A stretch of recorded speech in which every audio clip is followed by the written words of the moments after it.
Richard, nous sommes en ligne avec William Martinet, qui est député LFI des Yvelines. Bonjour, merci d'être en direct avec nous.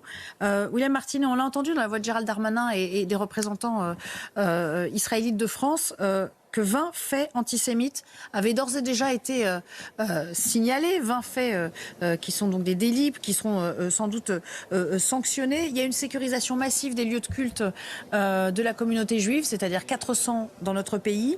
Est-ce que, William Martinet, aujourd'hui, vous condamnez ou vous regrettez la relativisation, voire la justification que certains dans votre formation politique ont faite tout au cours du week-end ? Alors d'abord, je vous arrête tout de suite. Personne dans ma famille politique n'a ni relativisé et encore moins justifié les actes de ce week-end.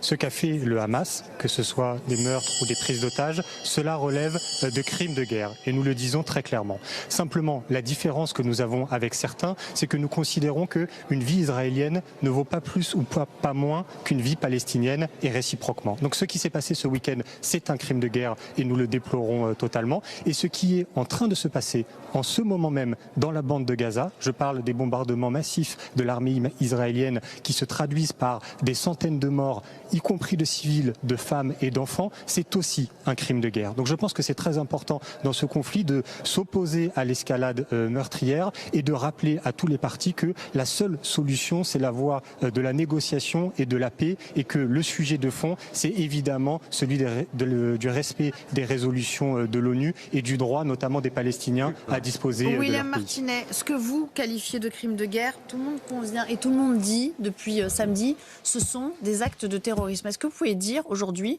que ce que le Hamas a fait, c'est une action, un assaut terroriste ?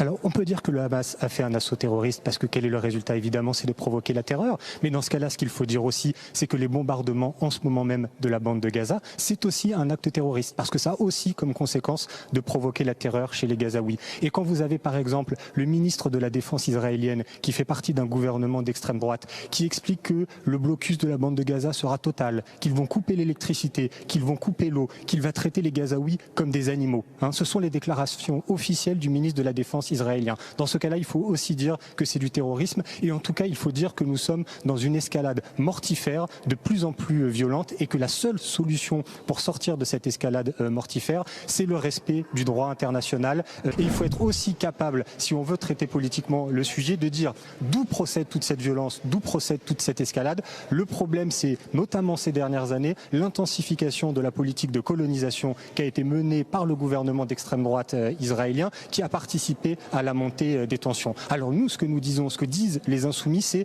se placer du côté de l'ONU. Le discours que nous tenons n'est pas différent que le discours du secrétaire général de l'ONU. Nous sommes du côté du droit international qui dit que Israël doit respecter les résolutions de l'ONU et doit permettre aux Palestiniens de disposer de leurs terres. Car il n'y aura pas de solution purement sécuritaire, purement par la force. Ce n'est pas comme ça que nous arriverons à la paix. C'est peut-être ce que Netanyahou et son gouvernement d'extrême droite ont expliqué aux Israéliens de dire par la force nous arriverons à avoir la paix et malheureusement ce qui se passe en ce moment prouve le contraire. Il faut des discussions politiques et il faut que le droit du peuple palestinien soit respecté.